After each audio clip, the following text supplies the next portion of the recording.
Yo, welcome to Journey to Truth podcast.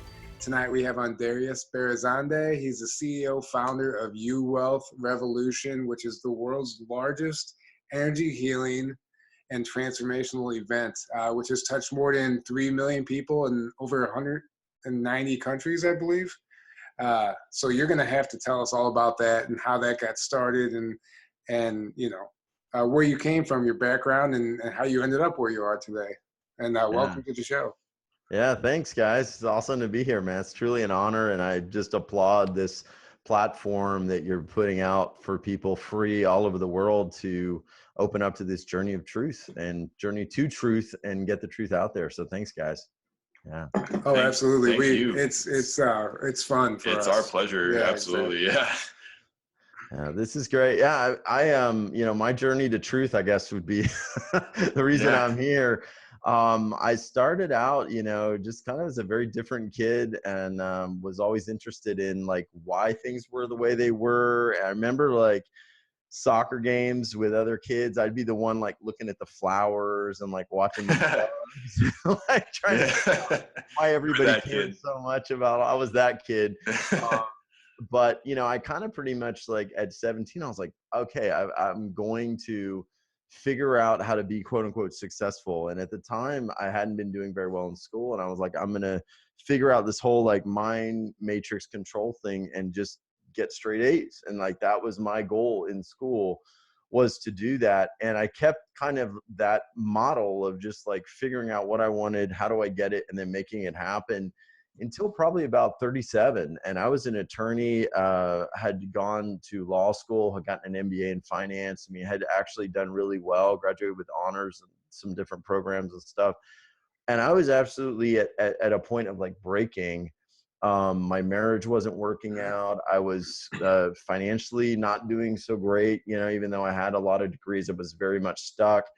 And I had a therapeutic hypnosis session that actually took me through to 2 past lives. And then I got knocked in to this 7th or 8th dimensional blue zone or bliss field that they call it. Yeah. And it was amazing because, you know, I was very much like regimented in sort of like the logical world. And when I got into this space, it was absolutely the most amazing and real thing I'd ever felt in my life. I mean, it felt absolutely as real as being here on, you know, this video call. Guys.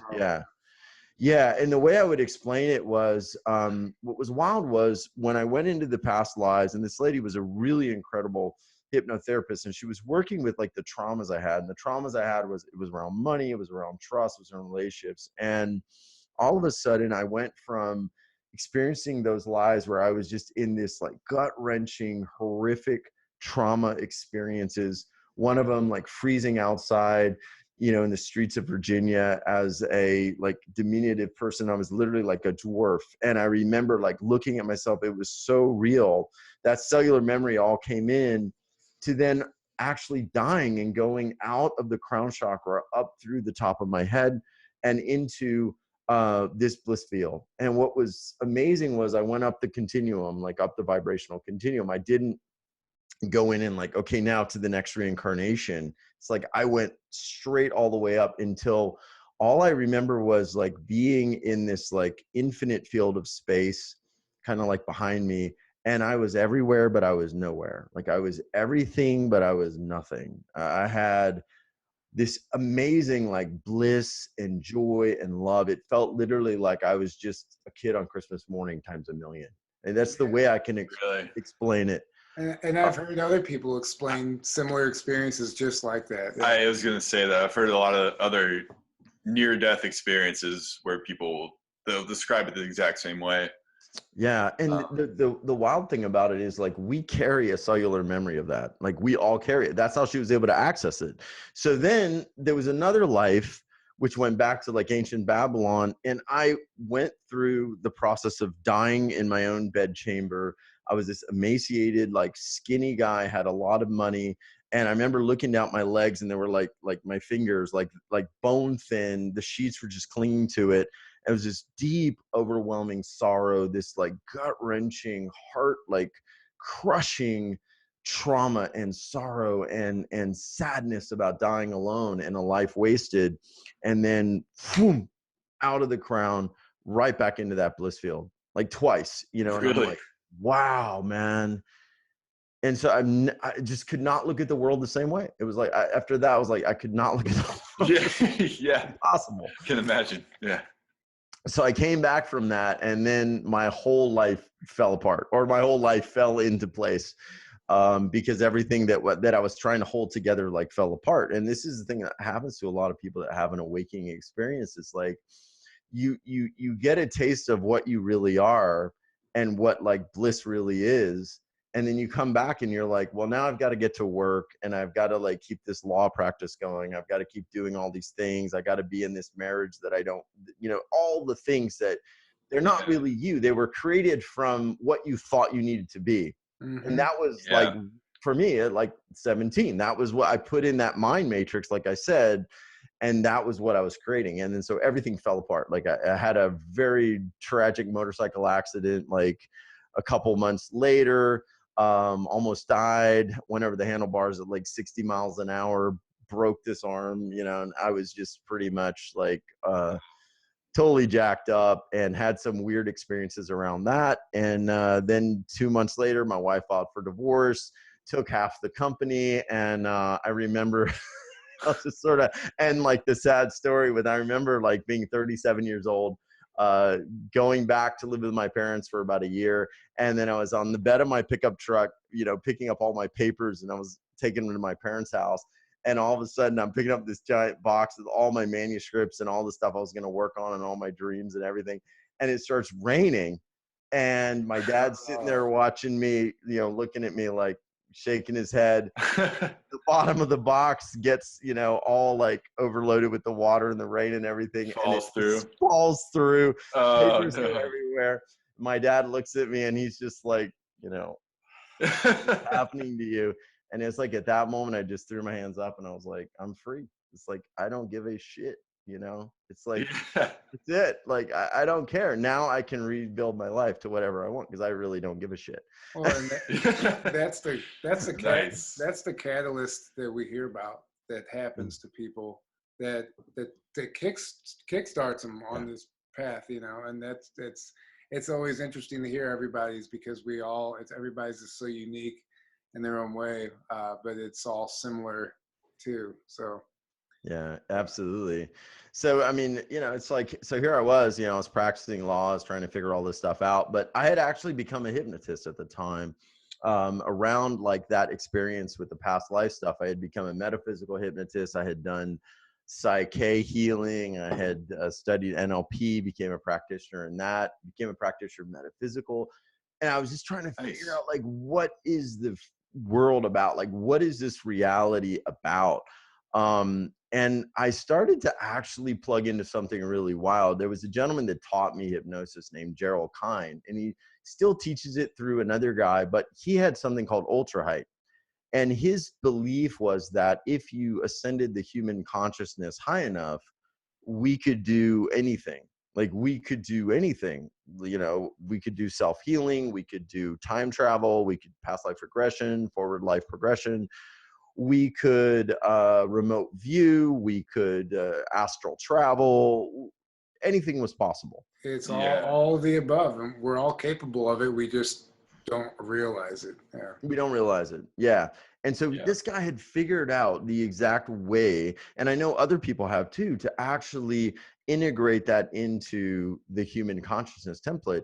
And this is exactly like what the Christ was teaching. So like when I started to see that, I'm like, man, I saw healings take place. I saw, like, you plop some person off the street who's just in a shitty mood, you raise their vibration, you get them to the Christed consciousness state. You take somebody who's got a problem or a pain, you wrap their arms together. The one person's now in a high vibration state, emanating pure love. I mean, maybe 20 minutes ago, they were just in the funk, and now they're transmitting healing frequency to that other person. Like, it's that possible to do just with anybody, you know? And I'm like, man, if we could do that with these people, like, it's possible. So I started like really trying to understand, like, okay, so what's going on the planet? Like, why are we not all doing this? Like, why are we living in this like weird mutant matrix, you know, total false paradigm? And why are we not like actually realizing we're all Christ? Well, it's because we're it's all been suppressed. We're not supposed to figure it out. we're living out the programs that have been handed to us. Exactly. And, exactly. Yeah. I mean, and that's the thing, you know. Yeah, most of us. I mean, and we're still like trying to let go of those residual programs, because like we'd be doing, and that's the thing, we'd be doing even bigger and bigger stuff, all of us, if we just would let go of that stuff. I mean, because we have like the vestiges of that holding us back. So yeah, man, it's like we've kind of been misled by the whole control system about Christ and what Christ really, of course, what Christ was saying, and that we all actually are Christ. Because when we look back on it, I've not heard a lot of people talk about this, but there were these Christos founder races that actually began to actually seed like what we are in our human DNA template. So you've got like a 12-strand DNA template that's slowly getting activated right now through the planetary consciousness shift. And then you've got this 11-strand DNA template that's kind of like the fallen angel, Anunnaki, master race, Draco grid type of energy. And there's this really interesting like time matrix struggle, battle that's happening between these two different beings and these two different outcomes. And so it's all about like suppressing that 12-strand Christos template. But Christ, I think, was sharing with us that we all have that Christos template, that we're not part of that, you know, Anunnaki founder race or that 11-strand founder race. And like, so we actually have that template, and then we now can begin to activate that. And they taught you all that in law school? No, they tried to drive that out of me, man. It was like, you know, go work at a big firm, work 90 hours a week, be miserable, try to get a, you know, a nice house and a nice wife, and somehow try to figure it out, man. But yeah, that's what they want, you know. Some people, I'm in construction, and people ask me what I do. I'm like, yeah, I'm a carpenter, but that's what I do. That's not who I am. So many people label themselves based on their job instead of, you know. What's the first thing people ask when they meet you? Hey, what do you do? Yeah, what do you do for a living? And then they define themselves as their career instead of who they really are, and that's a real problem. But it's just something we see everywhere. And yeah. I agree. I was connecting in, and the Arcturians have a really interesting way of kind of like, you know, raising the little ones, and it's all about like how much light you're emanating, and like they judge basically your development on how much light you're emanating as a being and how close that light is to pure source. So there's no like fractionalization, differentiation, like lenses covering that light. And so this whole thing where we're like, oh, what do you do for a living? Like, has no bearing to how much light you're actually, you know, emanating. Correct. It's like, oh, I'm a this, so therefore, okay, I'm good or bad or what. It's like, come on, you know. So yeah, that's my most annoying question in the entire world, is when people ask me, what do I do? And I sit there and I'm like, you know, I'll say I have a publishing company. yeah. Pretty much. I raise the vibration of humanity. Yeah. That's what I do. Like what? What's vibration? I'm a light worker. Yeah. You're a what? Oh, you're like an electrician? Like, yeah, I've got this light that went out in my house. You know, we really got to fix that stuff. Yeah. That's yeah. If you say light, think about it. If you say light worker, most people are gonna think like, oh, you work on like lights, like an electrician or something. That's good. No, but you did say, essentially, you are an Ascension Activist, is what we were talking about earlier. What is that in your eyes? Yeah, this is something that like just recently has come into me. So here's the thing. We are all here at some level to actually raise the light on the grid. And we were talking about this privately. We're like, we you know, we met at a SETI. It was amazing high vibration place. Hats off to James for, you know, being the curator and owner of that place. Unbelievable. But like, and he'll say probably the same thing. If we go to a place like that and we're like, man, I felt so good. I was like totally in the sync. It was awesome. I was in the zone. I was in the vibe. And then you come back and you're like, yeah, I got to go to my job. I don't like it. I'm in this city. You're complaining. like you're not doing much anymore. But once a year, you know, when you go over there or wherever you do, like then you're bringing in more light. But otherwise, you're just complaining. You're feeding the mutant matrix. You're feeding the suffering grid.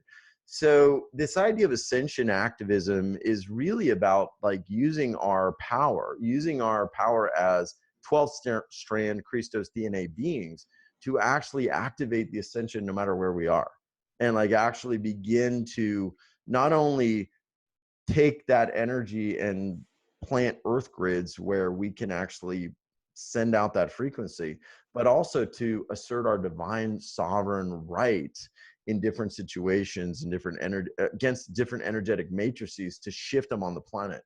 So, you know, one of the things that I think happens is like how we are not ascension activists is we get mired down. Like we've got to make money for the mortgage. We've got to make money for, you know, the things that we want. We get stuck into that third dimensional accumulation grid or accumulation pattern.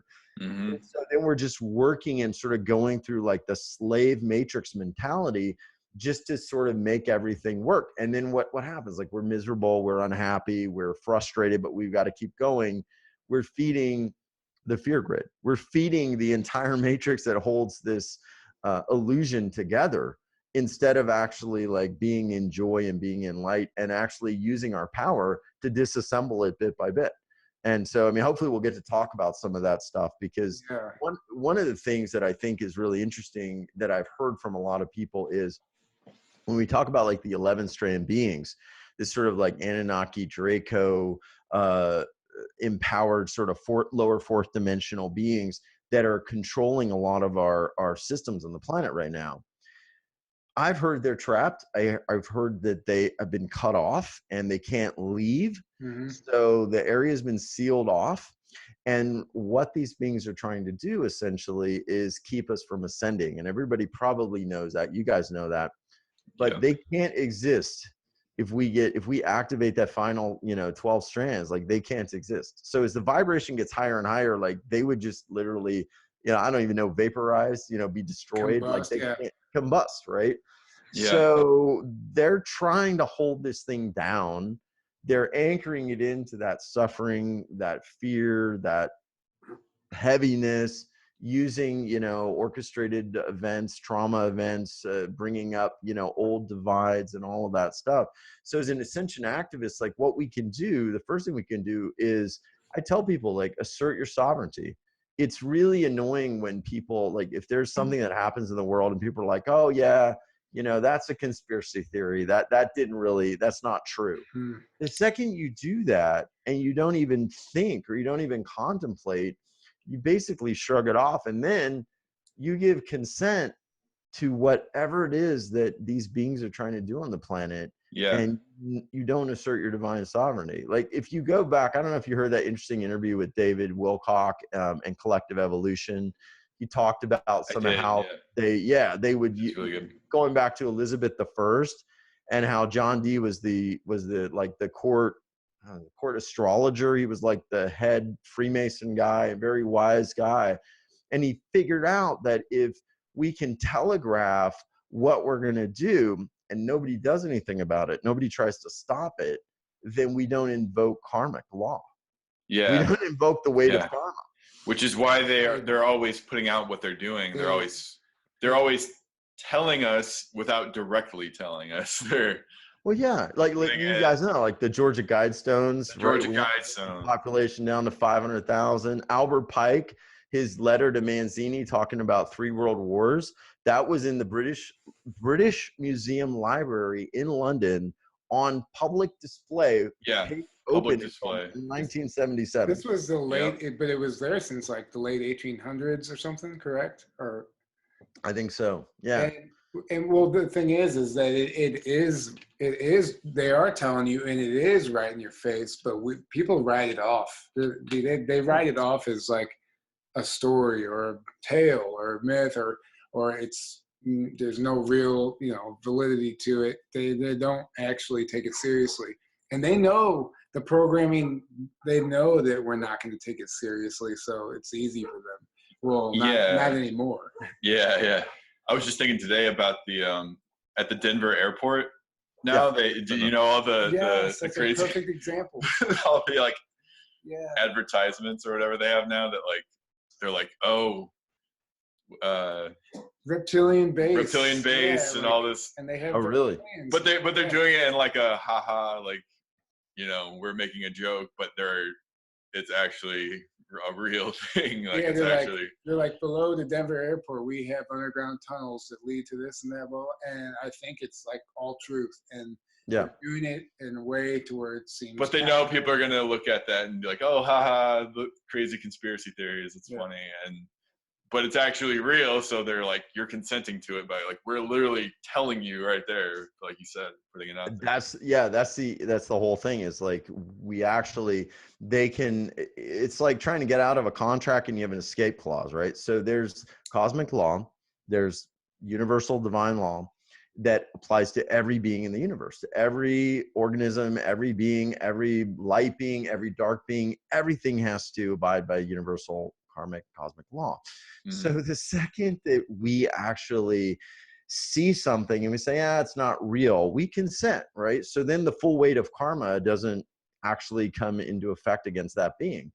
And so what we're kind of starting to see as more and more stuff was coming out, I mean, like, I think the last week was really interesting. I think kind of, interesting for a lot of people, but as a lot of that stuff was coming out with Epstein and some other stuff, a lot of people were like, man, this is really bad. I don't like it.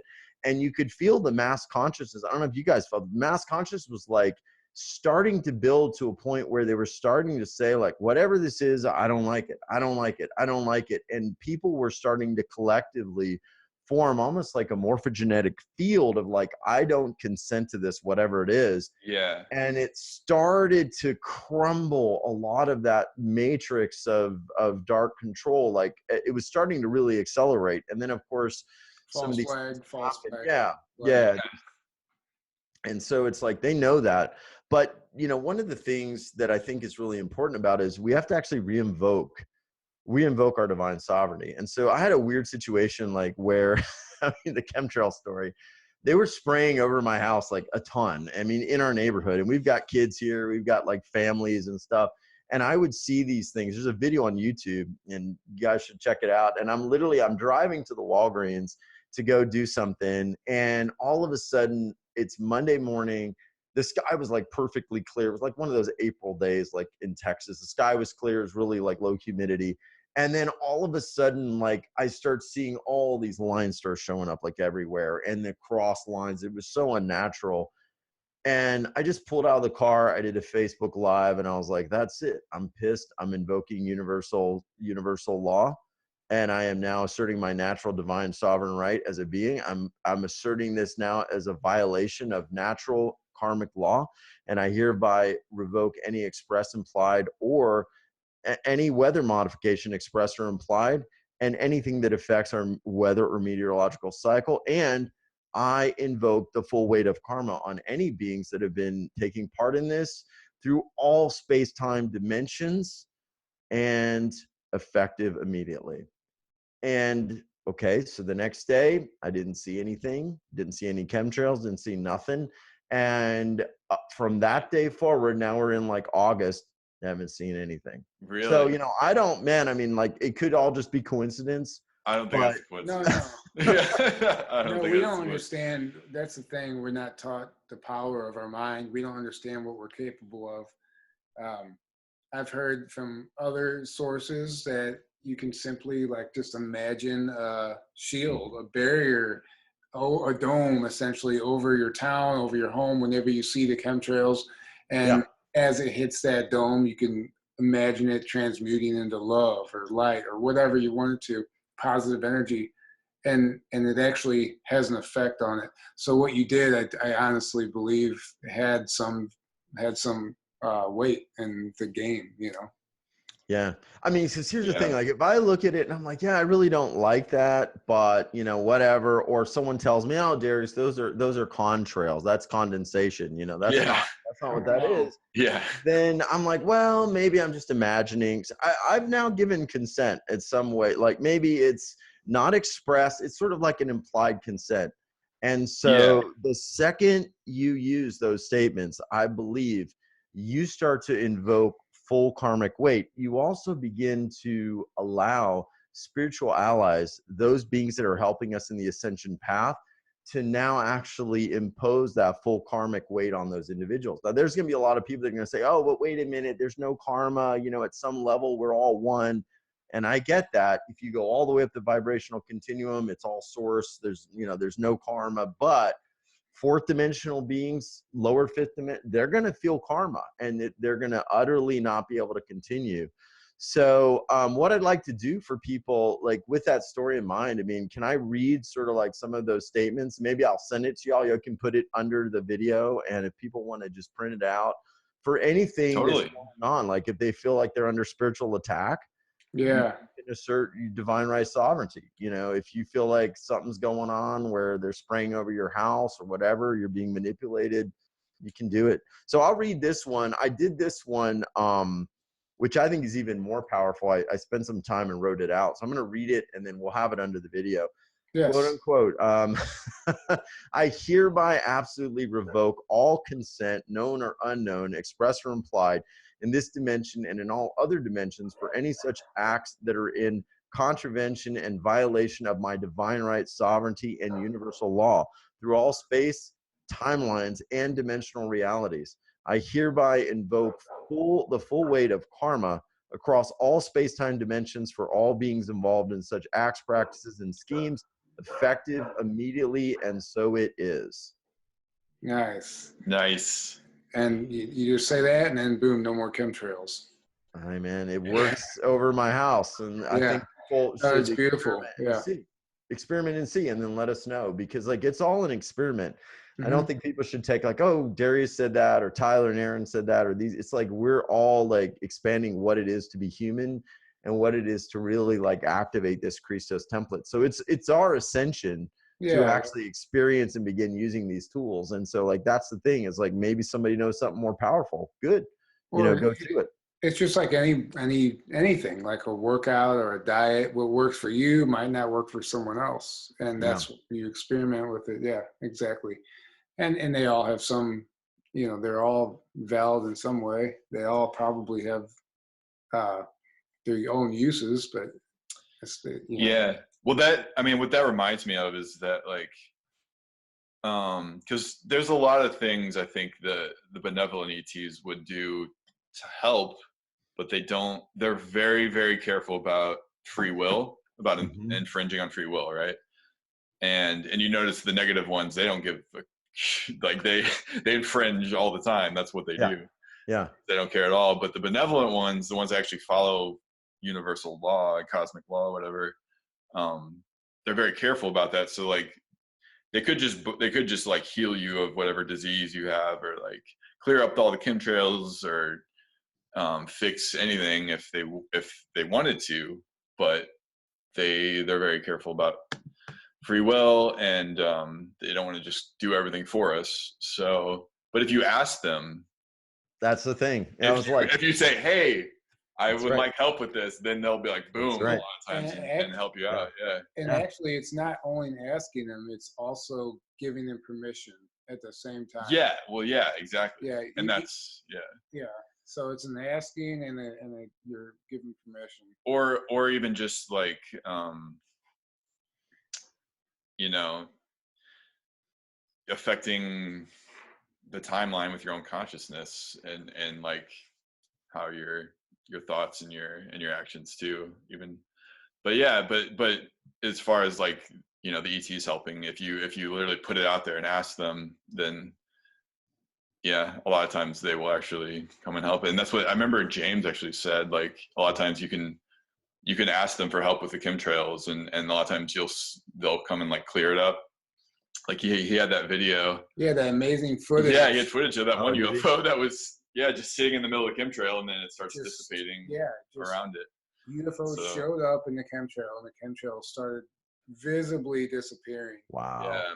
So you know, the footage out there is incredible anyway. All the time. Oh yeah, there's so much activity. Yeah, I mean, I would say like, you know, do both too, because the thing is like, you know, we have our own sovereign power, right? And then we can actually ask these beings for help. And I want to share another way people can do it. I mean, this is kind of like the idea of spiritual activism. Like if we realize, going all the way back to like the constructs of the U.S. Constitution, I'm going to read 3 words: Novus Ordo Seclorum. Novus Ordo Seclorum. What it means is there is no one that is sovereign over another being. That's it. Like we're all our own sovereign beings. We are our own sovereign, powerful beings of light. And when we realize that, even the darkest stuff, even the lowest vibrational energies, once we assert that sovereignty, like we have the ability for our own free will to flourish. And yeah, I think these beings don't necessarily want to help, but if you ask some of these spiritual helpers to actually come in and help, man, you can, like, so you guys had Edwin Spina was on a couple weeks ago. Great. That was fantastic. Yeah, he's amazing. Yeah. By the way, thank you for recommending. Yeah, man. Yes, thank you. And I actually, just a side note, I received a private clearing from him, my girlfriend and I, after that. Oh, wow. And it was extremely powerful and activating and really transformational. So anyone, Edwin Spina, check him out and go book a session with him, because it is worth it. 100% of every penny that you put towards it. Yeah. So he was the guy that started sort of talking about this sort of like spiritual, I don't want to call it a battle, because it's not a battle. I mean, when I was with him alone in the SETI, I asked him a lot of questions, and, I was like probing him and stuff. And the thing is that the light always wins.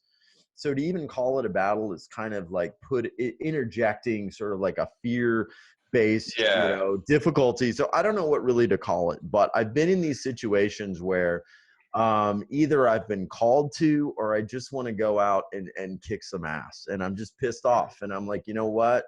Tonight's the night. I'm going into the astral realm, and I'm just going to go, and I'm going to do what Ed's shown me and what we've talked about.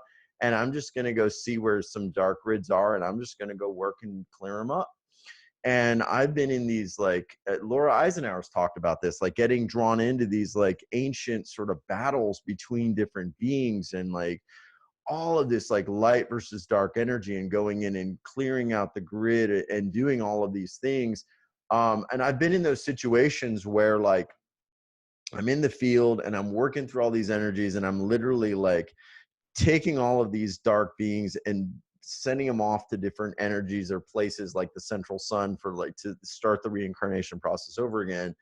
And they'll just start multiplying and multiplying and multiplying, and almost like 100,000, just like the Matrix, where you're like seeing all these things. And then you basically get bigger and bigger. It just goes into this ad infinitum sort of like crazy scenario. And there's one time I felt extremely overwhelmed, and I was like, man, this is just getting intense. And I could feel like some really dark energies coming at me as it was escalating. And I was like, I need help. I was like, whatever light beings are there, I need help. And all of a sudden I could see like these Palladian beings and some of these like Syrian beings come in, and I could just feel like the presence.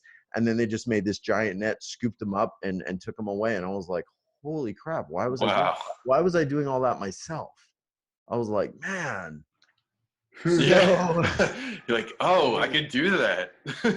We can do it, and we can ask for help. We can ask for help. So again, it's like, this is this ascension activism. Like okay, so when I was at ASETI, I got called, I was in a deep meditation in that Palladian circle. I got called to clear up a bunch of grids. I cleared up some grids in Tokyo. I cleared up some stuff.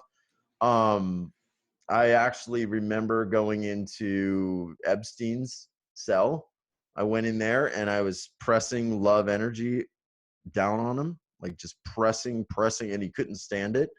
And I was just pressing, and I was like, you've got to do the right thing. And I'm just pressing this love energy, which is just really difficult for that person to accept. So it's actually like kind of torture, right? But it's like, I'm bringing in light so that he does the right thing, And so we can be called to do that stuff.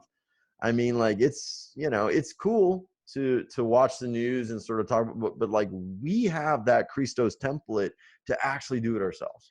By the way, it's not cool to watch the news. Well, I mean the alternative news, like all the stuff. I know what you mean. Keep up with the keep up with the current events. Yeah, the real Well, news. that's the thing. Like, I hear everybody talking about all these events. It's like, okay, here's what happened. But I'm like, what did you do? Like, and it's cool to share. I mean, it's great to share all this stuff, and we need to share it to illuminate people. But like, we have a whole other part of us where we can actually be out there shifting the energy grid, bringing in more light, like immediately to the planet and clearing out stuff. You know, we do. I like that, and see, Yeah. that's where it goes back to not really understanding that you're capable of doing that. Even as far along as you might think you are, you don't think that, oh, I can just, literally go to Epstein's cell and send him love. We don't think, we're not programmed to think that way. So it really takes some learning to get there, some practice, some experience. But what you're trying to let everybody know is it is possible. Yeah. It's totally possible. And I mean, you've got to kind of build up to that kind of stuff because, you can get spiritual attack. You can have, things sort of come into your field and affect your energy. So, man, I mean, it's totally a real thing. Absolutely. Absolutely. Now, you were talking about, the ET aspect not that long ago, and you mentioned Arcturians earlier, and we were talking privately. You said you had some experiences with the Arcturians. I'm dying to hear about that. What did you, if you don't mind going into that? It's been crazy. Like for the last probably 4 years, I've been getting, like, every morning when I wake up, I get something, they want to talk to me, or I get some sort of like download, I get an image. So the most recent thing I got from them, and I know it's Arcturian because I've had this dimensional matrix called A.D.A.M, which is an Arcturian Dimensional Alignment Matrix. It's like a collective. I never see one. I see just like a group. And so the one thing they showed me recently was like a box. And I was like, what is this box? Like, I kept seeing this box. I was like, what do I do with this box? What's the point of this box? What is it? And so I was talking to some of the speakers on my show, and I'm like, okay, you connect to the Arcturians. Like, what is the box? And then one of this gals, Shamise Daniel, she's really great. She's like, oh, you saw the box. They showed you the box. And I'm like, what are you talking about? There's a box? Yeah. She's like, yeah, it's like a rejuvenation chamber. And I was like, oh, crap. It's also a portal to like a higher dimensional field, kind of like a stargate. Oh. Like, wow. So like, what do I do in that thing? She's like, well, you can go in there, you can get wisdom. You can also, like, if there's darker energies and stuff, you can imagine they're going into the box to clear different areas, or to clear different spaces, to clear timelines, to clear out different earth grids. If there's a lot of stuff going on, like let's say in, a certain city, maybe there's violence, or there's, something happening, you can take that energy and intend that it goes into that portal, into that box, and be cleared out. All this stuff you can do. I'm like, wow, amazing. Right? So it's like, this is all the stuff that we can do. It's like sci-fi is real. Like, we have that ability. Yeah. It's just, we're like, okay, we got to play at this level, right? And it's like, nah, man, it's totally not like that at all. And have you guys ever heard of Raymond Grace? You know about his work? No, I'm not familiar with He's it. the coolest dude. Everybody watching this video, you gotta go check out Raymond Grace on YouTube. So I basically, through hypnosis, I learned a lot about, dowsing and stuff. And dowsing, you can use like dowsing rods, or you can use like a pendulum like I have here. But dowsing basically is your subconscious mind connecting in to superconscious, and superconscious being the gateway to infinite intelligence and higher dimensional realms. So what Raymond does, I mean, he's the coolest dude. He's from, like, I'm not sure what state, Tennessee or somewhere. And this guy, like, carries a sidearm. He has like a gun. Oh, he looks like a Wild West guy. And he basically started doing pendulum work to actually reduce suffering and actually shift demonic energies out of certain places. And he calls it the blueprint to freedom. And so what he'll do is he'll basically use the pendulum. He'll ask for help. And once he gets a yes, he'll just begin, like, to allow the pendulum to work, and he'll call on this higher dimensional beings.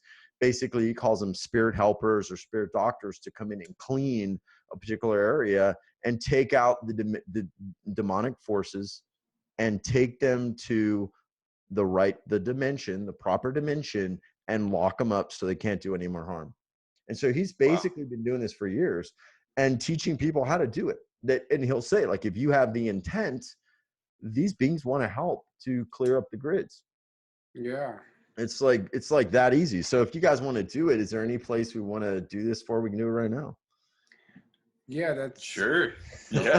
I don't Let's know. do I wasn't ready for this. Yeah. So just give us a generalization. Man, any place, you know, where, you know, there's just bad stuff going on. You know, I want to do stuff for the kids, man. If there's kids involved in human trafficking or anything like that, and Raymond Grace does a lot of stuff with that. If there's any places where stuff is happening, where you know, human beings are like being moved through, you know, let's just take one of the biggest, whatever, trafficking portals maybe that there is, whatever that is, I don't even know, wherever it is. Can we Yeah. I don't know why I'm getting Yeah. Africa. I know Okay.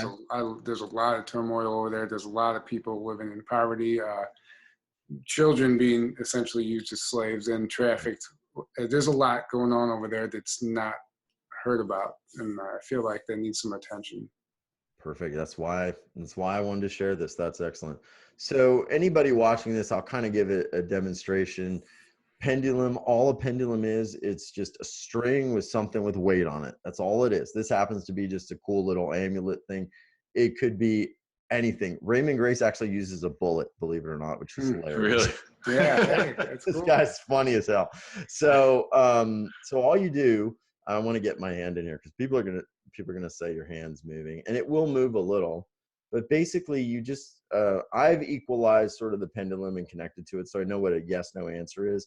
So I just ask, can we begin clearing any grids in Africa that are involved with human trafficking and harming of children? Can we begin clearing those grids? So for me, the way this is going is counterclockwise. That's a yes. So I'm getting a yes, and I'm not, you know, this is not really moving. There's a little subconscious twitch, but that's it. And you can use pendulums for all kind of stuff. You can get yes, no answers, whatever ways you want to use it, you can use it. So we got a yes. And then, so all we're going to do right now is we're going to say, can we begin to clear out any demonic forces that are involved and call on spirit helpers to begin removing that energy and any demonic energy, take it to the proper dimension and lock up these beings so they can no longer do any harm. All right. So it's right now, it's clearing. It's working right now. So as this keeps going around and around, like it's clearing, and it's really starting to speed up now. I'll lower my hand so people can see, like, I'm not like trying to move it. I mean, there's a little movement, but it's pretty much just going on. So counterclockwise is a yes. For me, the way I've calibrated it, counterclockwise is yes. Okay. And counterclockwise is clearing. So it's just clearing. So these, you know, higher dimensional helpers, they're coming in, they're doing the work. Like now we've given them consent. You know, now we said, we want your help. Yeah, they're like, finally. Yeah, like finally you guys are realizing you have the power. It's kind of like, you know, your kids getting hurt by you know, some neighbor, right? And you're in the other room and you're like, would you just call for help? I'll help you. I'll get you out of there. The kid doesn't say anything. Okay, so now it's starting to slow down. Once it starts going forward and back, it's done. Okay, so now check it out. Wow. So we were just talking. I wasn't even paying attention. Now it's just like going forward and back. It's done. So that's it. It's done. So whatever was there influencing that was like demonic, you know, lower energy, whatever we're going to call it, it's been locked up. It's gone. We can do this to your home. You can do this like for people. You can do it for all sorts of things. So yeah, man, we have that power. That's really interesting. I definitely want to explore with that some more. I'll send you the link because you definitely want to include the link in the video because he's definitely send us that. We'll add that and that and anything else you want us to add, just send it to us. Yeah, super cool. Please do. Yeah.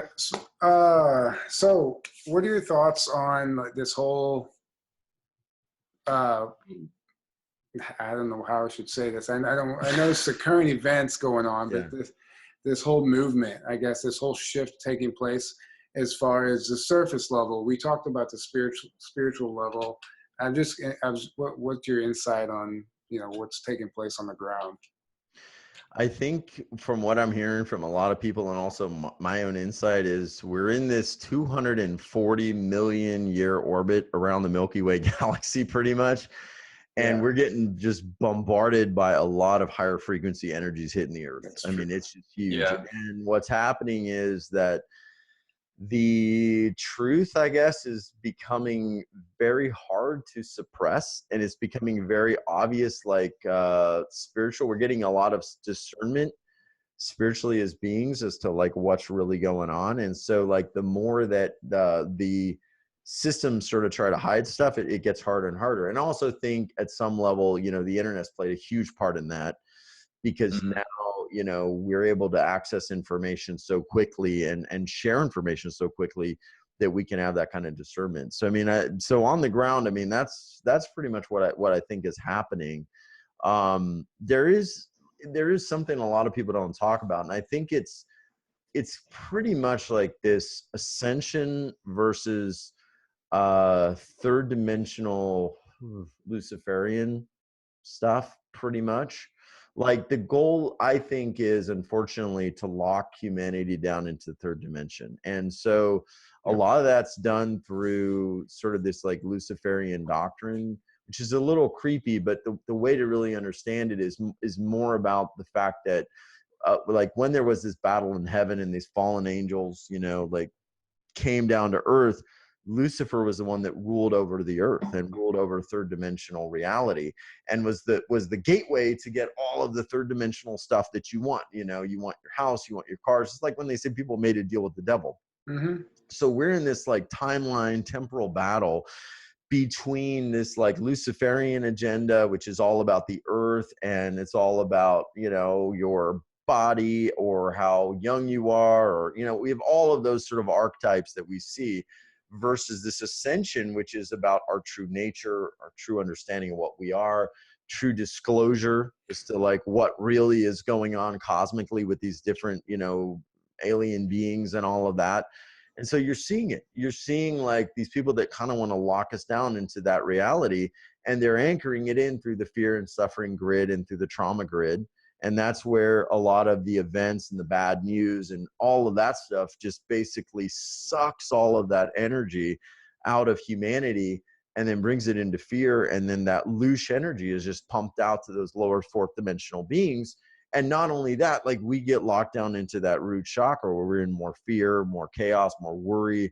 And then basically like we're not really activating our power. Like if we're worried about getting hurt or getting harmed when we go somewhere, are we going to be like, okay, I'm going to go, clear the grid, or I'm going to stay in love and I'm going to go ascend and connect to my spirit guides? No, hell no. We're just worried. We'd be worried about base survival and how we just make it through our day and we don't get harmed, or we don't get foreclosed on and all that stuff. Yeah.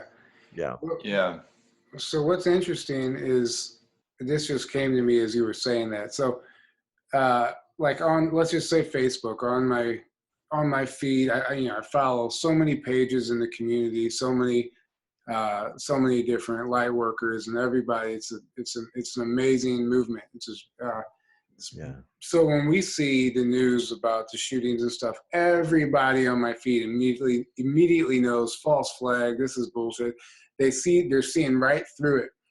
But what I'm curious is, so that's become my reality. So we see through it all immediately, but what I don't get to see is how does the rest of the world perceive that false flag shooting, who isn't even aware of this community, who isn't even aware of this movement?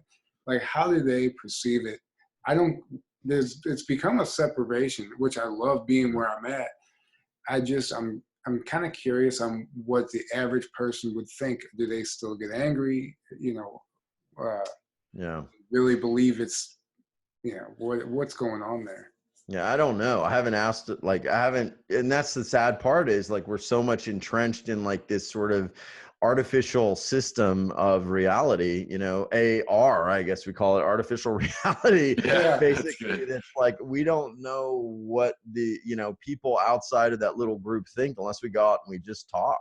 Yeah. I mean, here's the thing, you know, I'm trained as a lawyer, so if I was actually trying a case where I could present witness testimony for that particular incident, and there were witnesses that said there were 4 people in there with guns, I would basically impeach any other witness that came out to try to tell me any other narrative. So as a lawyer, I mean, not even as anybody who knows anything about, you know, conspiracies, as a lawyer trained to critically look at facts, evidence, testimony, contradictions, and has an ethical duty when I was practicing law to actually fully overturn that rock. And you do just a scintilla of research, just like a modicum of research that a 5th grader could do. It's not even research. You just like open your eyes a little bit and you see all this contradictory stuff. I think Jordan Sather used the term fuckery. It's like there's so much fuckery around all this stuff. It's like, why? You know, it's like, what the heck? So, you know, I really don't know.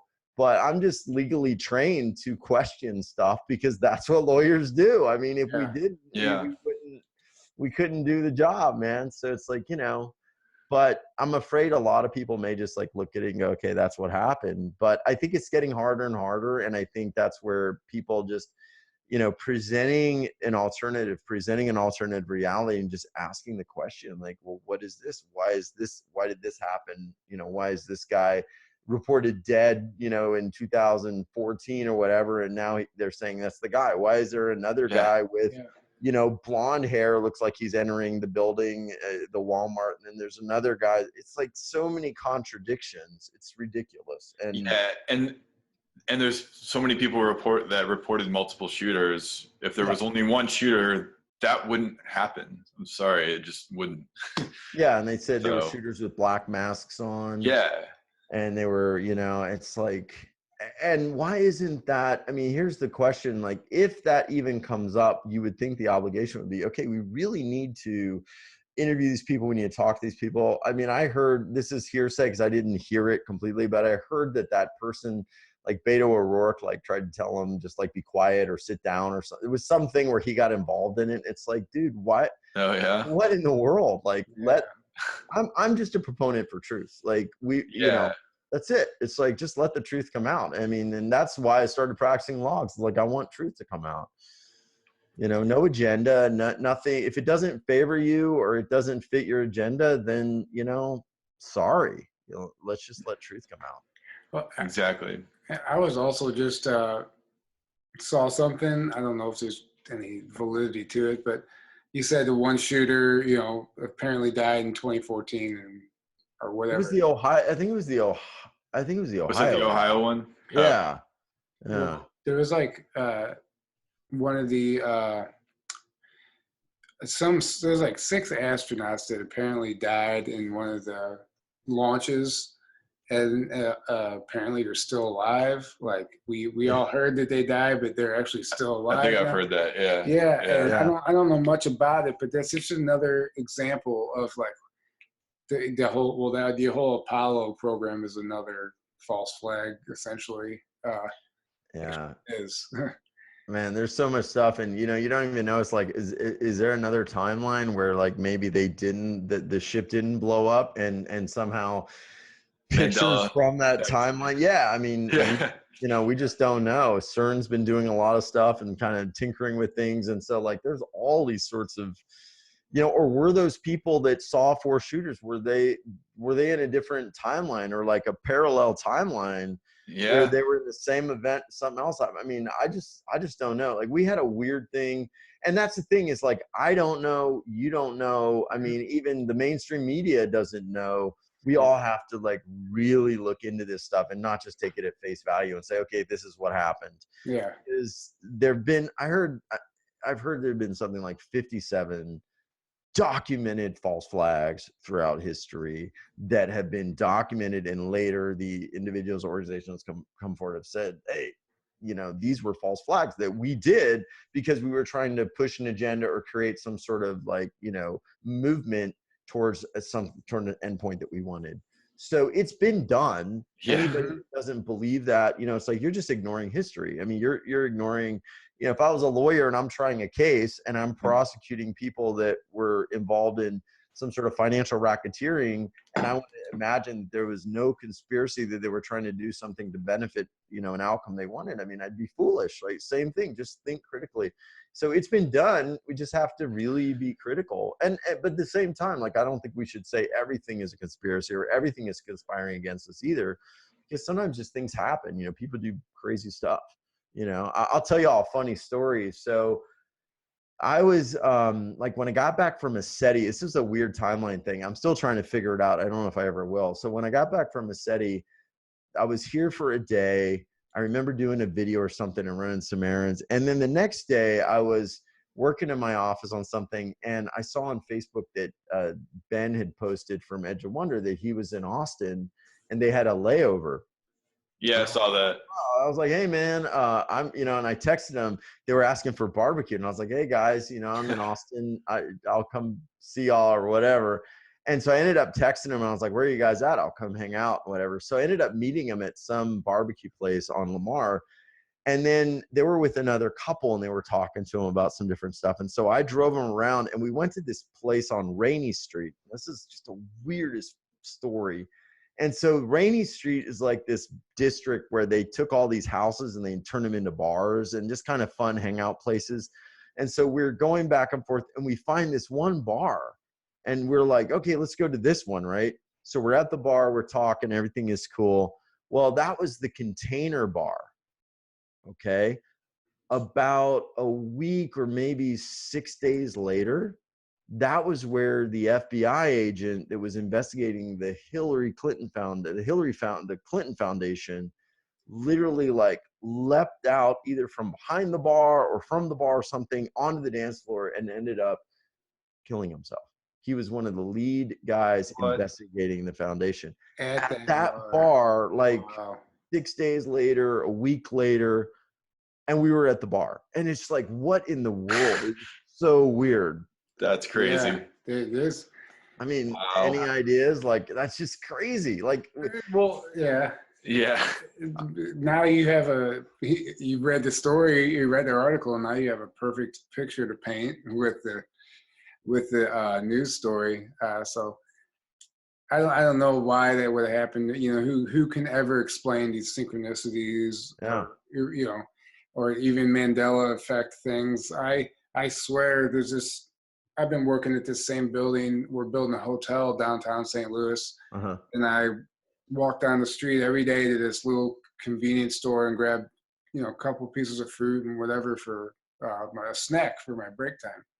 And one day I walked in and there's all these flags hanging up, and they all look like they've been hanging there forever. There's like cobwebs and stuff. And I'm like, how have I never seen these flags before? I'm like, I'm in here. I've never noticed them. And I asked the guy who's working there, I'm like, have these flags always been here? And he's like, I was just saying the same thing. And he works there. He goes, I was like, yeah, I was just saying the same thing. And I'm looking and I'm like, did like something happen? He was confused by it too. Yeah.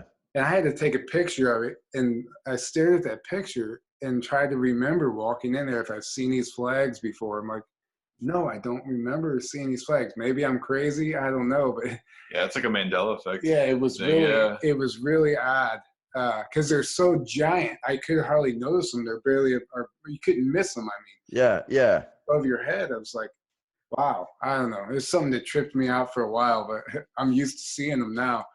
Yeah. Well, we miss like so much of reality. Like our brain focuses on something like, That's possible. 100,000 bits of info, or a million bits of information a second, some abnormally large number of information bits. And we can only focus on this like tiny sliver of reality. And it's like a dog whistle, it's the same thing with higher dimensionality. It's like, if I blew a dog whistle, my dog could hear it. I couldn't hear it. This tiny visible spectrum of light, tiny spectrum of sound. And it's like, once we start opening up dimensionally and consciously, like then we can see everything and understand everything. And I think like to your questions, like what's going on the ground, is humanity starting to open up more and more. And it was one of my favorite quotes. Oliver Wendell Holmes Sr.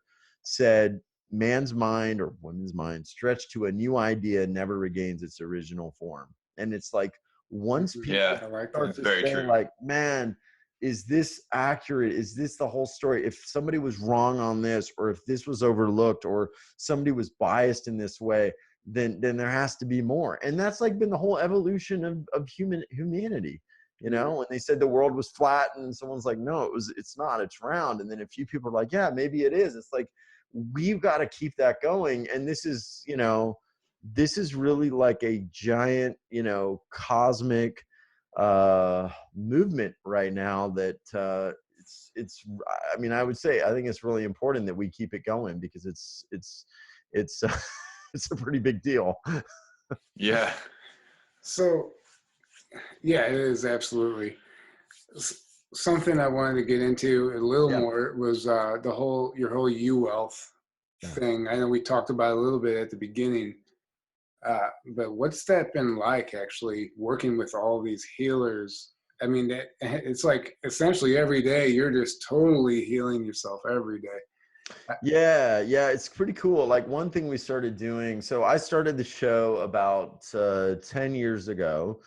And my thing at the time, like when I was getting into just trying to make my life better, everything was like law of attraction, law of attraction, law of attraction. And my big thing was like, you know, what about the heart? Like, what about like your soul? What about what you really want to do? What about like your soul purpose? Like, what the freak does law of attraction have to do with that? You know, it's like, oh, I want a car, or I want a new house and all this stuff. And it was all very like superficial stuff. And as a hypnotist, back in 2003, I had, you know, had the astral travel experiences. I'd had all of that stuff. So it was like, just what I wanted, a surface level, is really no matter to my soul's purpose.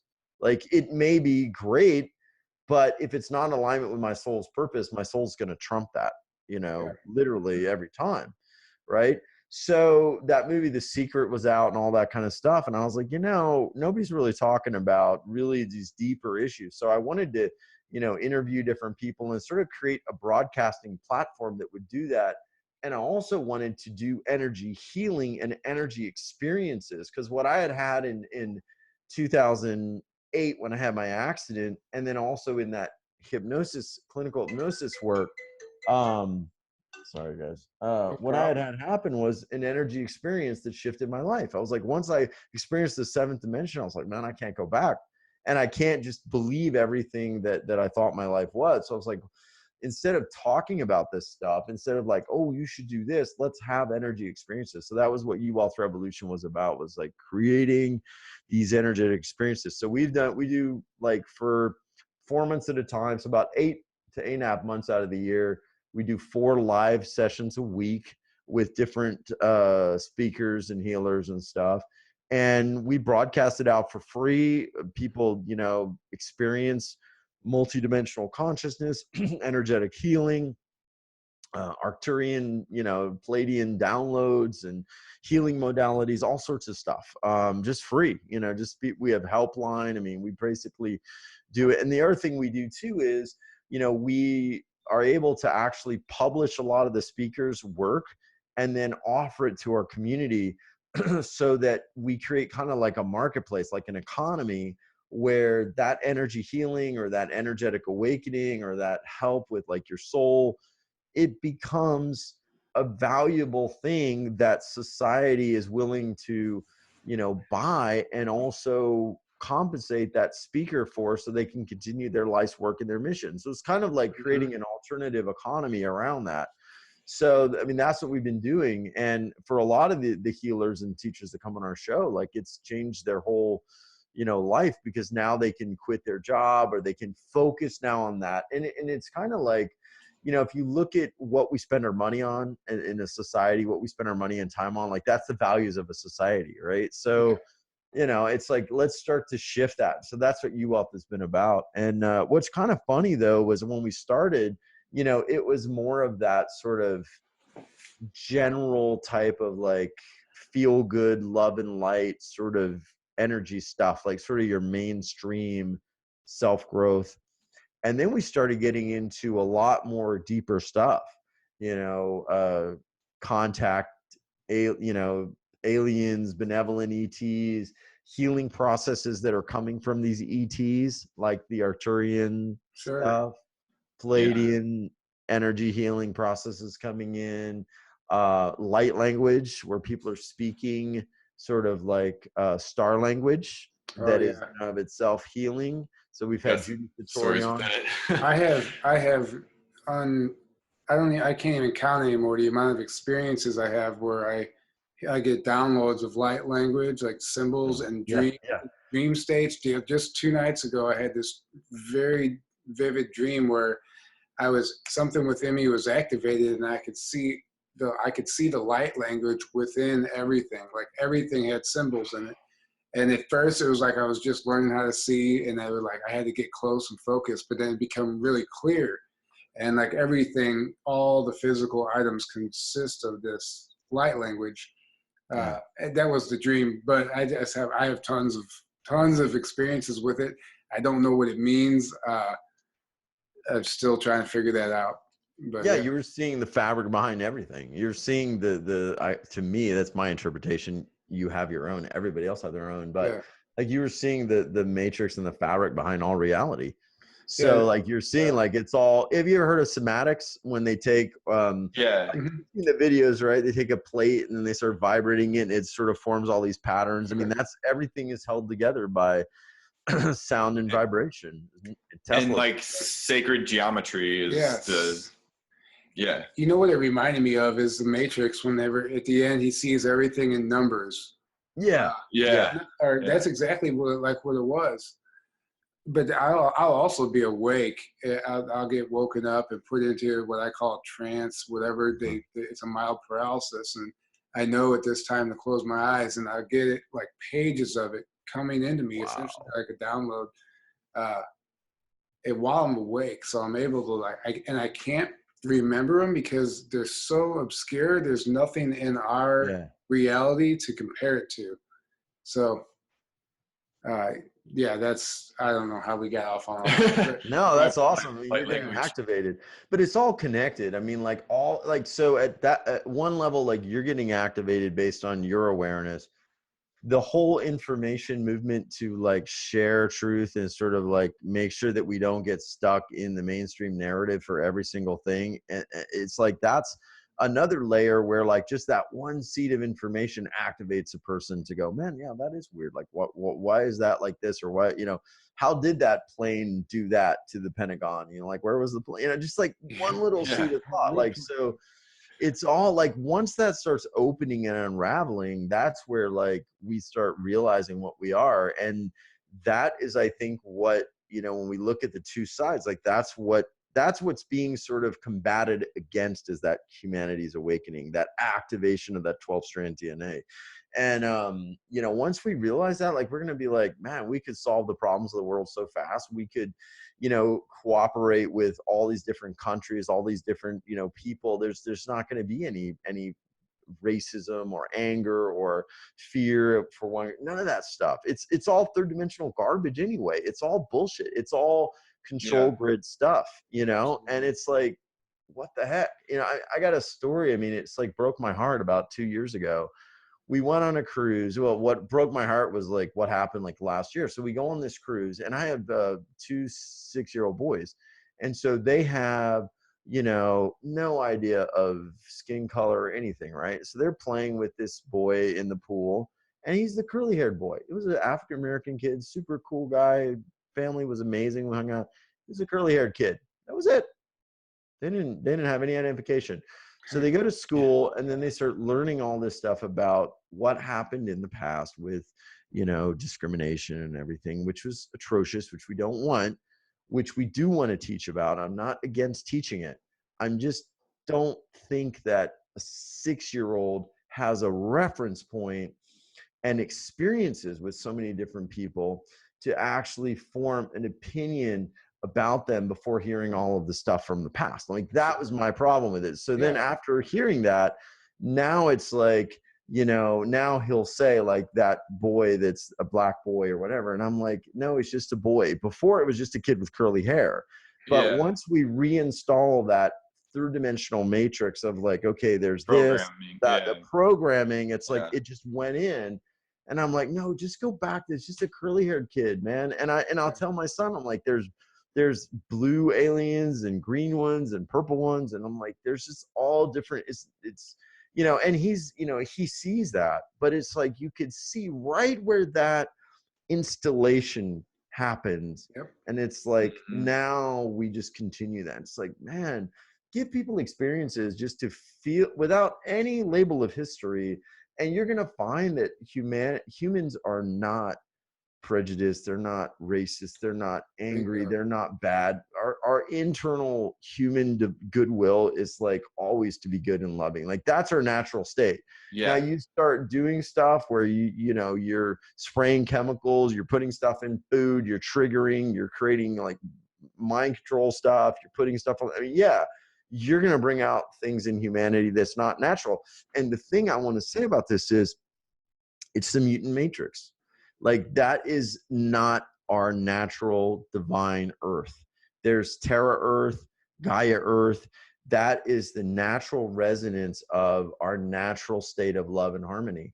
What we've been living in is essentially a mutant matrix where we've got these abnormal frequencies and abnormal ways of being that just are not fitting anymore. And we're starting to realize that. We're starting to say, hey man, this just isn't working anymore. And that's why it's crumbling, because it's not natural to Earth anyway. It's like held in place with this low vibration frequency, and they've got to keep holding it in place, and they've got to keep controlling the information, because once it starts cracking, which it already has, it's going to just accelerate like a little crack in the dam. And at the other end of it, I mean, we're all one, we're all connected, we're all these beings. We've been infinite lives, we've been infinite this, I mean, I went into a past life where I was just like some amoeba on some far off planet, like a single cell organism. And I just like sort of fluttered around for a few days and then died. Really? We've been everything. Wow. You know, it's like, what the hell, you know? So. That's really interesting past life. Crazy, man. It's I mean, how many times have we been? Well, I was gonna say this real quick. A big, you know, the reason the programming works so well is because, you know, we you know, most beings remember their past lives. Most beings know, feel and know their connection to source, their connection to each other. It's a whole different experience, and we're down here like it seemingly separate from everyone. You know, we don't initially usually remember our past lives. We don't know, most people don't even know outside of like religious beliefs that there is anything after we die, or anything outside of this physical reality. And like we're cut off from until you consciously tap into that. But you have all this programming that lies to us and that tells us either this is all there is, you know, the whole like atheistic material kind of mindset, or you get stuck in a dogmatic religion that tells you you're going to go to heaven or hell, you know, based on a decision you made, you know, all these things or whatever, you know, else. And it's all based in fear, because what is it? It's all based in, you need to fear, you know, what's going to happen, or like, this is all there is. So you need to be afraid of dying because, you know, it's just going to go into nothingness. So this is it. You know, like this is all there is. Yeah, that's the whole Luciferian, like cling to whatever you can accumulate, whatever you can have, and be scared of these people because they're going to take it from you. Yeah.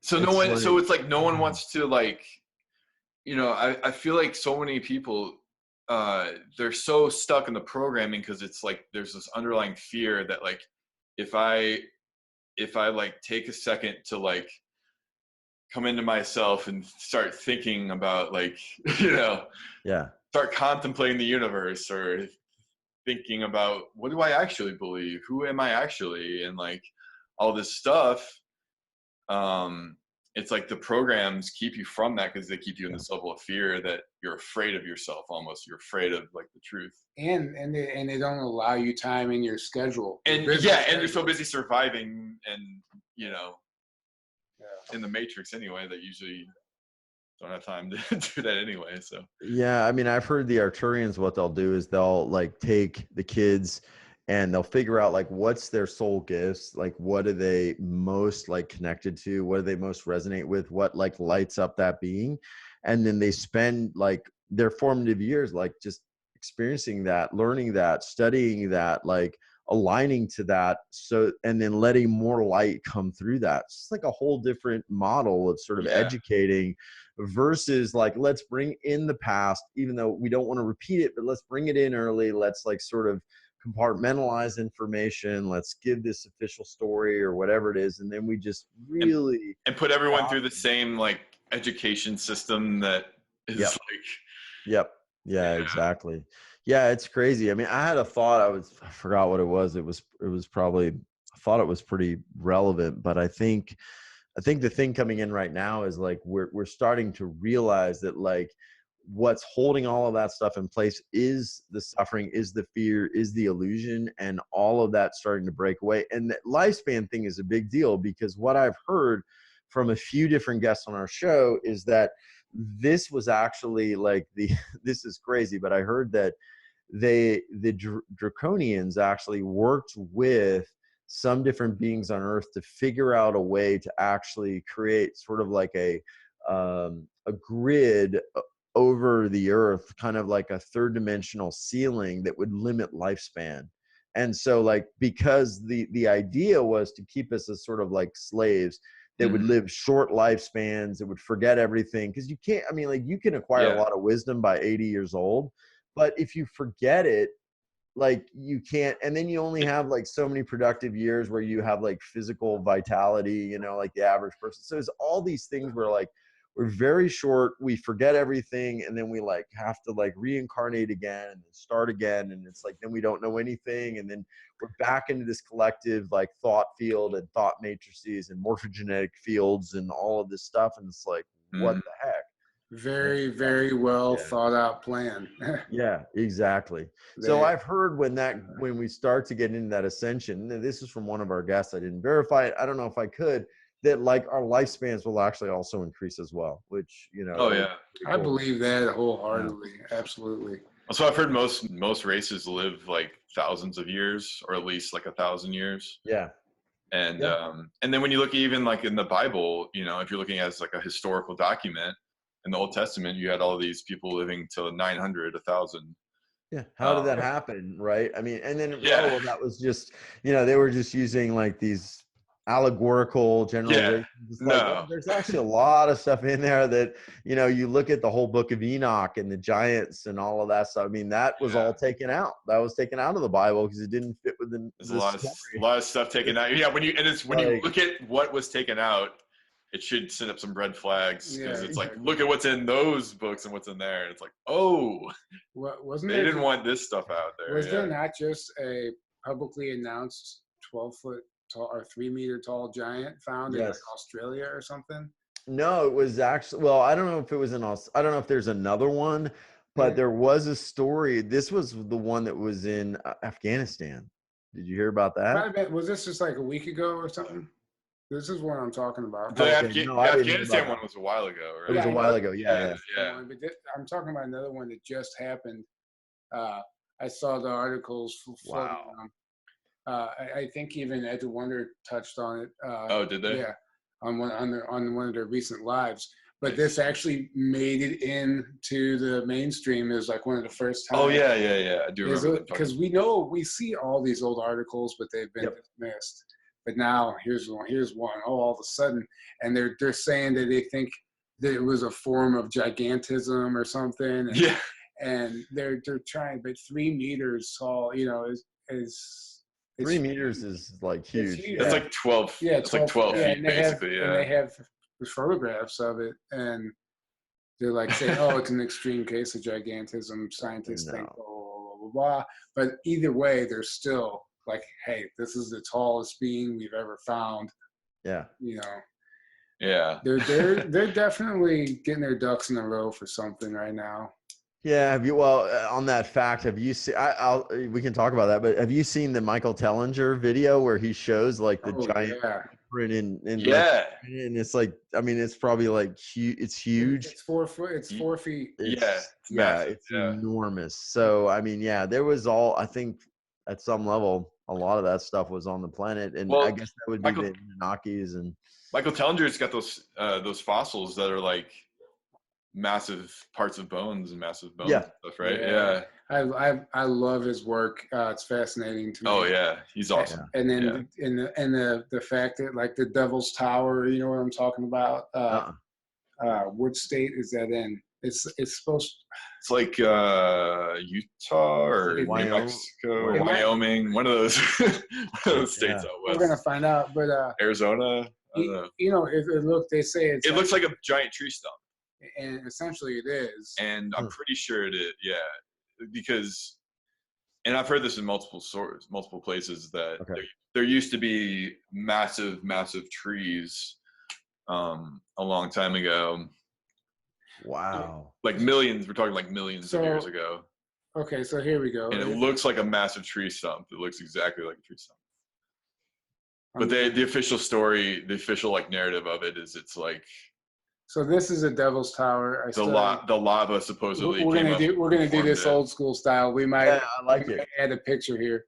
See if I can show it to you here. Oh my gosh. Yeah, is that not a tree stump? That totally looks like a tree. Well, the thing is the actual structure. They're saying it's some type of like magma. Magma came up and formed. Yeah, but they actually people who study it, it has the cell structure of a plant, of a tree. Exactly. Wow. Petrified wood. It's a giant petrified tree stump. And then now here's the question: who cut it down? Because it's perfectly. Yeah. Right on. Yeah. We have these giants that we hear about, and there's all kinds of tales and folklore of these cities in trees. People lived in trees, but how could you live in a tree unless it's that big? So who knows what really took place on this planet? Yeah, I mean, I know that a lot of people talk about being seeded by the Lemurians and the I guess Lemurians and the Pleiadians and Atlantis and Lemuria, and then those falling, and then you had the Anunnaki sort of like coming in and doing the genetic experiments, man, and sort of like, I mean, that to me, if that's really true or I'm not misrepresenting it, like that's where we went from sort of that Christos template and reality Gaia Terra Earth to like the mutant matrix Earth, where we got a lot of that stuff. Because if you go back, you look at like the Sumerian tablets and stuff, all of that stuff chronicled the monetary system, the legal system, all of the sort of control grid mechanisms were all from, ancient Sumeria, which they pretty much said in the tablets in the cuneiform that it came from the Anunnaki, and they were given all of these rules to basically control and create this, basically like slave race to farm the gold and all of that stuff so they could, take it back. And so it's like, it's all there, but it's all taken out of the history books. It's not in, we don't learn about Sumeria. I mean, it's amazing, like culture that had so many of the things that we use now, we don't even hear about it. Like, because there's that one nasty little thing that doesn't fit. There are these guys like worshiping these bearded gods, and they're like, 8 to 12 feet tall. It's like that one thing. It's like, it's funny. It's like Egypt. Egypt is like the only. It's like the farthest back you really hear about. Yeah.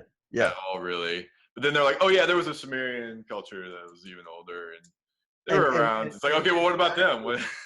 And actually, Egypt is one of the only cultures that had more innovation at its inception than at its closure or at its downfall. So literally they were way more advanced, and what was postulated is that a lot of those beings that came from Sumeria carried that knowledge, that ancient knowledge with them when they migrated, but then as they started dying off and their apprentices got older and died off, it's like that information and that knowledge and that wisdom and that even alchemy started to get less and less precise from the original, the original ones that carried that information. And then so they started actually like going backwards, which, and then you have the whole time frame where it's like we go from, being able to like barely make an axe, and chop, kind of grind rocks, to all of a sudden, like in 100,000 years or something like that, we've got like this massive like That's shift. what I was gonna say. It's like, yeah, there's no buildup to Egypt. That's like one of the biggest mysteries, or mysteries to mainstream. Like, there's no, it just like appears. There's no like, oh, here's the tools they used at this level here, and then it builds up. It's like, no, it's just like boom, it's there. Yeah. So it's pretty obvious. That's why Graham Hancock talks about that. He's like, it's pretty obvious. It's just an intelligent civilization that just seeded right there. Yeah. Right there. Yeah. Right off the ground running. He dates it back to at least 36,000 BC. Yeah. That's at least. And it's much older than we're told. And just to do my own research and reading books, I think it's far older than that even still. Well, the mainstream actually, recently I saw they dated the Sphinx to like at least 13,000 BC, I think, or something. Wow, like I didn't know that. They're like, oh, the Sphinx is actually much older than we thought. It's like 13,000 BC. Wow. So what do you guys think is going to happen? I'll ask y'all, because I didn't realize, like I saw you, Tyler. I was watching the the cosmic waves. I'm sorry, I have to pause this. Save that question. I have got to use the restroom. Go for it. It's an emergency. Edit that out. It is. I was gonna. Yeah. Were you at the whole Cosmic Waves event too, Aaron, or was it just? No, I wish. No, I wanted to, but no, it was just. So I was watching it last night, and then they were doing the question and answer with Tyler, and I was like, oh, hey, there he is. There he is. What the heck, man? Yeah, I know, right? Yeah, I didn't know he was going to be in that. I was like, oh, there's Tyler. That's pretty cool. So yeah, I was going to ask like what you guys think is going to happen with disclosure, or whether we're going to get, because like my thought on it is, like, they basically want to raise the ceiling just a little bit. And so it's like, okay, they are aliens, but they're these guys, whatever they're going to be, these great aliens or whatever. And we're going to basically, oh, look, they've cured this, they've cured cancer, they've got all this like free energy, now worship them as gods. And now, you guys are a little smart, so we can't do the old trick. We're going to just raise it up a little bit more. It's like, yeah, they want to make it a bigger box, basically. A little bigger box. Yeah, exactly. That's about it. Yeah. But I don't think it's going to, like, there's no way that, in my mind, that's,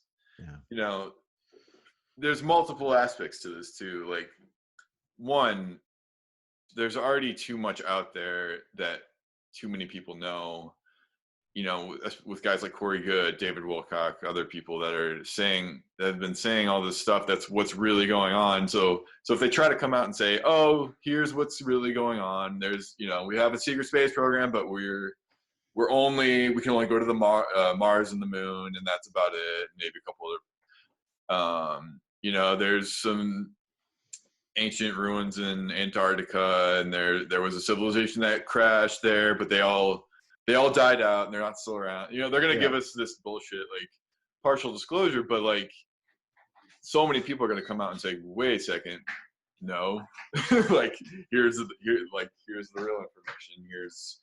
Here's the proof. Here's the evidence that backs that up, blah, blah, blah. And then people's testimonies, like Corey Goode, and we're back. Like, they're going to try, but there's just no way. I don't see how it could possibly stick, like, it's, I honestly think they're gonna, whatever disclosure they give, and what they've been already giving, drip disclosure, is literally only like furthering disclosure. It's like helping disclosure. They're trying to do like this limited hangout partial disclosure, and stop it there, but it's just like helping to further it, and it's just gonna keep going. Yeah, it's called like the Streisand effect, which is basically, I don't know why it's named after Barbra Streisand, but I heard this the other day, is that like when you try to put something out there, but you do it partially, and you do that so it doesn't go out any farther, and you try to curtail thought or limit thought, it actually like creates more curiosity as the adverse effect. And then because when you're like, oh, well, we've been lied to, and this is the truth. What else is true? People are not, like, I think they're hoping people are going to kind of accept it and kind of stop there, but I don't think so. I mean, people are going to be like, well, no, what else is, how do I know you're not lying to me about the greater stuff that's happened? or like other stuff. And people are gonna, and it's gonna start the curiosity of like, well, what else has been going on? What else is there? Yeah. What do you think, Ty? I was asking him because I saw you at Cosmic Waves yesterday when I was watching the video, and I was like, oh, there's Tyler. He's asking a question. Yeah, it was on there. Yeah.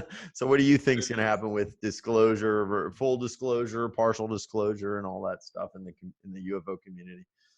Well, I think first of all, we know there's a battle going on, and I think honestly, the battle is already won. I think disclosure is happening. Okay. It just has to play out on the surface.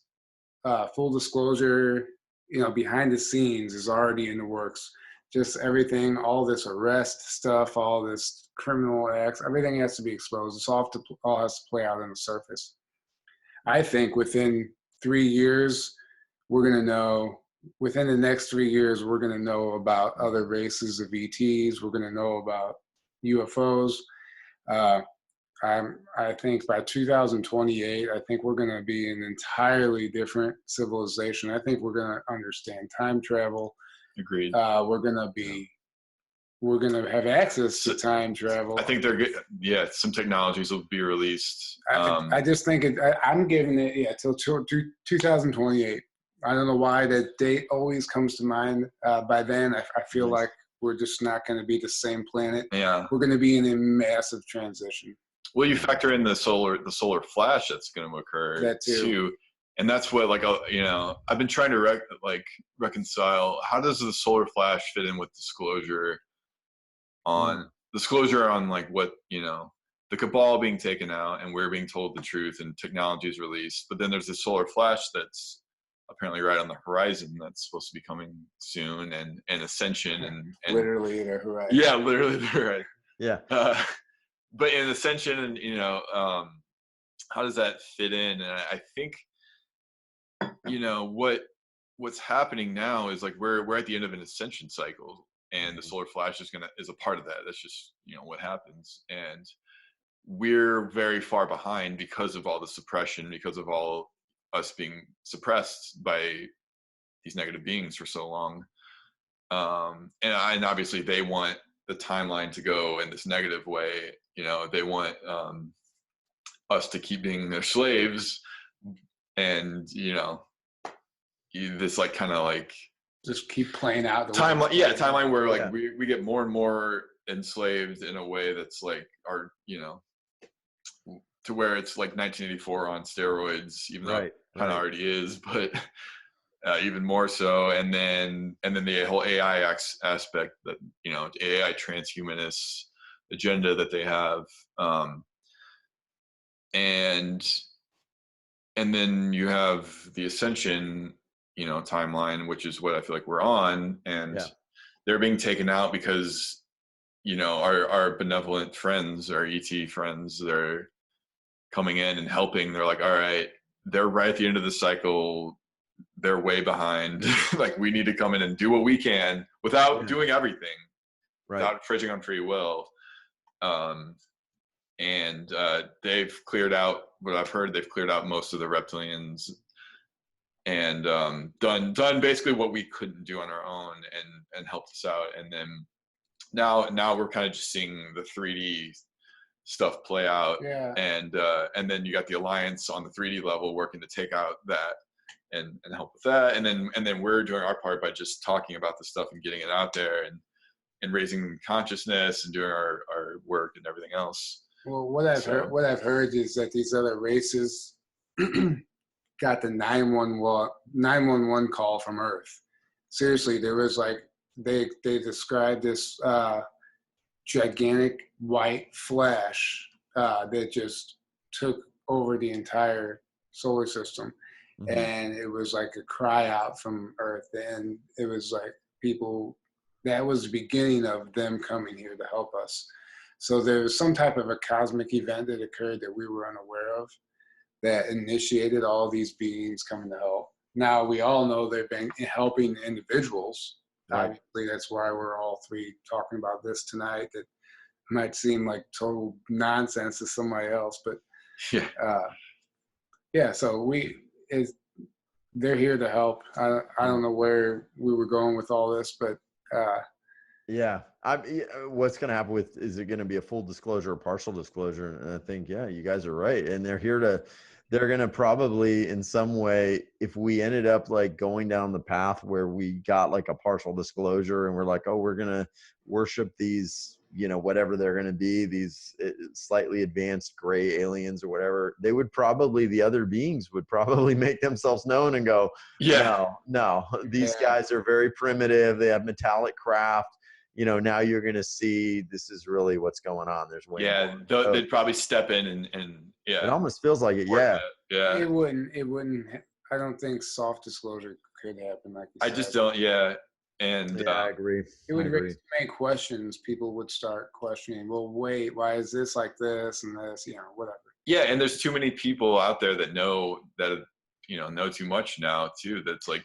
That's what Corey was saying. It's like too many people are going to be like, wait a second, what about this? What about this?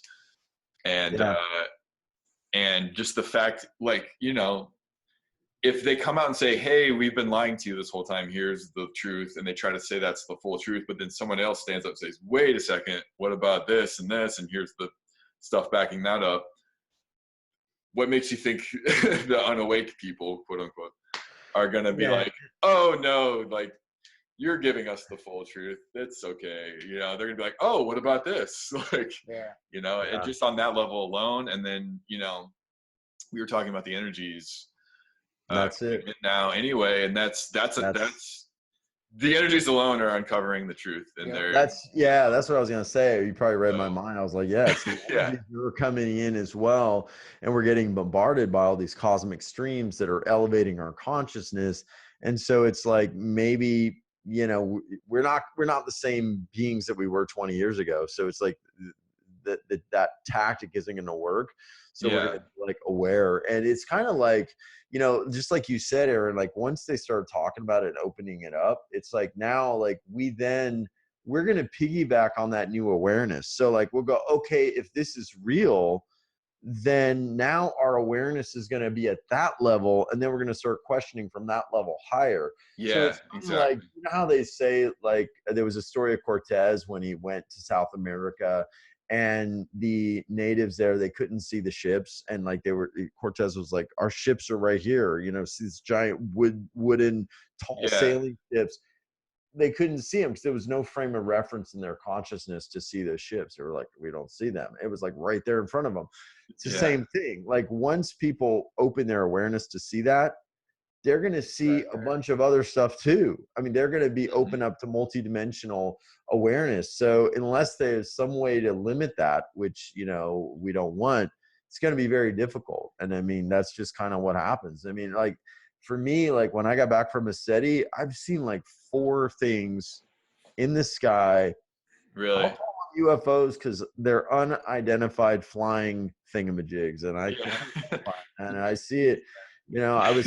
It's like, so like, it's almost like I was using the example, like when somebody, doesn't know anything about wine, and you give them like a $10 glass of wine or a $1,000 glass of wine, you're like, hi, try these. You don't know the difference between the glasses of wine. You're pretty much going to be like, they're about the same.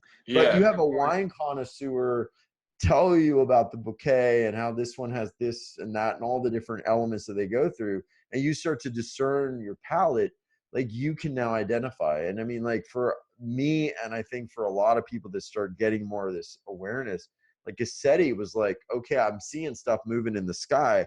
My eyes are able to focus on whatever dimension those things are at because the veil is very thin. Yeah. So it's like I had those training wheels. Come back here, man. I'm sitting yesterday with my wife by the pool. Kids are playing, and she's talking, and I'm just kind of looking up.